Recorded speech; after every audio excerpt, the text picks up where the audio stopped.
We're officially in November. You know that feeling when you get into a new month and you say, new month, new me. You know that feeling at the start of a new year when you say, I have so much runway in front of me, I'm gonna change everything about me. You know that feeling when you're laying in bed Sunday morning, super hungover, and you absolutely hate yourself and you say, you know what, I'm gonna stop eating so poorly, I'm gonna go to bed earlier, I'm not gonna drink as much, and then you get excited, you set these goals, and then all of a sudden 2-3 days later you find yourself right back in the same situation as before. At the time you're watching this video, now is the time to execute. If you've set one of these goals, such as I want to hit quota and promote, I want to get in shape, I want to get in a relationship, I want to have a better sense of self and peace, now is the time to execute. There's no more excuses, so go out there and make it happen. Yeah, this is Trent from Qualtrics. How are you? Fantastic. Well, hey, the reason I was giving you a call here today is I was following up on an email I'd sent you. Does the name Qualtrics ring a bell? If you've ever made a cold call before, leave a like on this video now. That includes all of you who have ever ordered pizza in your entire life. We're gonna increase the altitude of this video. We're at the standing desk right now. If you have an objection to that, let me know down in the comments below, and we can adjust the altitude and go back down to some low-level cold calling objections. But we're gonna go right back up because we're gonna talk about how to overcome objections in sales. The definition of an objection is an expression or feeling of disapproval or opposition, a reason for disagreeing. As a salesperson, you are paid to be told no. As a salesperson, your goal is to either generate pipeline, close revenue, set up meetings, demos, whatever it may be, and you have a goal, and in order to reach that goal, you need to make the ask, hey, are you available to talk further and set up an initial conversation? Hey, is it okay if I send you over the DocuSign? You are going to assert what you want to happen, and the prospect or customer is most likely gonna say, well, I can't do that. And you're gonna have to say, well, why not? What about this doesn't work for you? And they're gonna say, well, from a timing standpoint, I'm pretty concerned that we don't have the resources on our team for success. Okay, got it. So to make sure I understand you correctly, it seems like you feel like logistically that this is gonna be a challenge. And they're gonna say, okay, yeah. So when you get objections, you need to recognize that, hey, you gotta tell people what you want, and they're gonna give you a reason as to why it's not gonna work for them. And you need to really understand what that objection is. So that's the number one thing about overcoming objections. You need to understand what is the objection. And the best example of this is I was speaking with my sisters yesterday, and we're going on a trip, a vacation of sorts, and someone wanted to invite another friend, and my sister said, oh, no, I don't want that to happen. That's not gonna work. I said, why isn't it gonna work?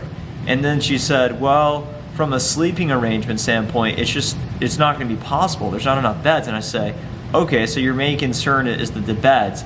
And then she says, well, now that I think about it, like, I don't know if I really know the person, so it's just not gonna work out. People's objection changes. So that's gonna be number 2, is when you're overcoming objections, you need to recognize that objections frequently change, and you need to be able to put a red flag in front of someone. And if they're giving you continuous objections just to make excuses, perhaps you disqualify them. And this is one of the biggest mistakes I see young reps make, is they say, how do I overcome the budget objection? How do I overcome the not right timing objection? Just note that you're gonna get objections that you simply cannot overcome. And in the context of sales, there's gonna be objections on cold calls, which is the short transactional objections you're gonna face in the moment, and we'll practice some of those in a moment. But while you're working a sales cycle as an account executive like me, you're gonna get objections throughout the course of the sales cycle, such as asking to reschedule calls. One of my personal favorites that I struggle with the most is we do the initial discovery, we do a demo, and then they ask for pricing, and then I send them the pricing, and then they don't take the next call. And that's a problem. If you're not getting that, it's gonna impact your sales cycle. So I'll typically say, what concerns do you have about moving forward, for example? That's just an example of that. But as you think about in the moment objections, let's practice some of those right now from a cold calling standpoint, because you're gonna get told no a lot. And this is the close the loop on this. If you're on a cold call and someone says, yeah, I don't wanna meet, and you're like, well, why? Why don't you want to meet? What about this doesn't work for you? Always ask that question. What about this doesn't work for you? And they say, well, we're using a competitor. So you've just learned the objection. The reason they don't want to speak with you is because they're using a competitor. You say, okay, perfect. Who are you using? And maybe it's a competitor that you're aware of. If you know your stuff, you should be able to say, well, hey, they're a great vendor. The reason other organizations typically switch from them to us is XYZ. If you can share that, then you can then pull it back around and say, well, I know you're using them, but let's set up a conversation and talk about how we can add incremental value.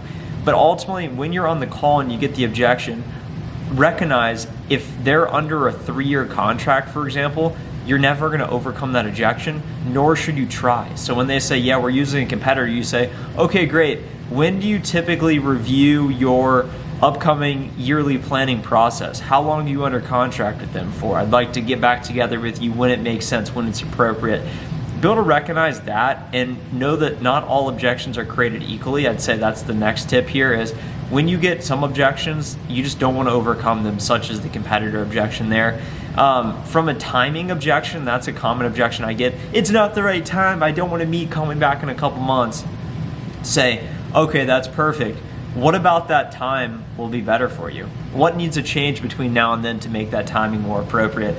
And a lot of the time you'll recognize that they're just making things up to get you off the phone because you're a salesperson that's interrupting their day.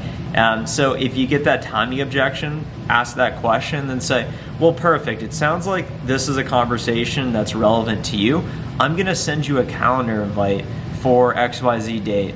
Let me know if that doesn't work for you. Is XYZ email still the best email to reach you? There you go. Always come away with something. Let me go through some of the other objections here. Budget, we just covered budget. If they're under contract, you don't want to set up a meeting with them. And if you're in a sales cycle, that's going to be a big thing you get. We can make a whole nother video on sales cycle budget. What I usually say is, aside from budget, are there any other reservations about moving forward with my solution? And if they confirm, no, it's just budget, you say, okay, perfect. We can make this work. Here's what we're going to do. I offered you a very competitive price up front. But look, if you need an additional discount, I can take that to my finance team to seek approval, which we will need approval for. But if I get you this discount, then I need you to sign by XYZ date. Is that possible? And once you get that verbal, then you can, of course, give them the discount. If they won't give that to you, then hold strong and say, well, look, there's nothing we can do on price if you can't meet me halfway. So that's what I typically do. And that's what I've messed up in negotiations a lot. We'll do a video on negotiations as well, but never give without asking something in return as well. And I know you shouldn't give expecting to be reciprocated, but in sales, you absolutely should. Other objections, need. So when they say on a cold call, well, I don't need your solution, you should say, well, you actually do need this solution. Here's why. You need to be able to convey that value prop and say, well, hey, here are the negative consequences other customers face as a result of not having our product or solution. So that's an easy one to overcome. Objections, guys, the bottom line is what you should be doing, and this is the final tip, is as you hear, the reason I'm able to just go off the cuff, there's no preparation for this, and just start to walk through what I say, is experience number one, because I've made tens of thousands of cold calls, I've been in sales 3 years. But secondly, in my early formative years, anytime I heard an objection, I would write it down. I would write it down. Oh, they don't have the time. Oh, they don't have the budget. I'd write it down, and then I'd think about, how could I respond next time I'm in that situation? And then I'd ask other people, hey, what do you typically say for this? And then eventually you start to get phrases that just work, and you start to, they don't always work. You can't always win, but you get phrases that have a higher percentage of winning, and you do that more often than not, and that's what sets you up for success over other reps. We're gonna cap the video right here. To end the day, it is 6:42, we're still in the office. I got carried away at the massage chair right over there. This is the office right here, guys. Make sure to like, comment this video if you enjoyed. Subscribe to the channel if you're interested in more sales videos. And of course, reach out to me on LinkedIn if there's anything I can do to help. Talk to you guys soon. Bye.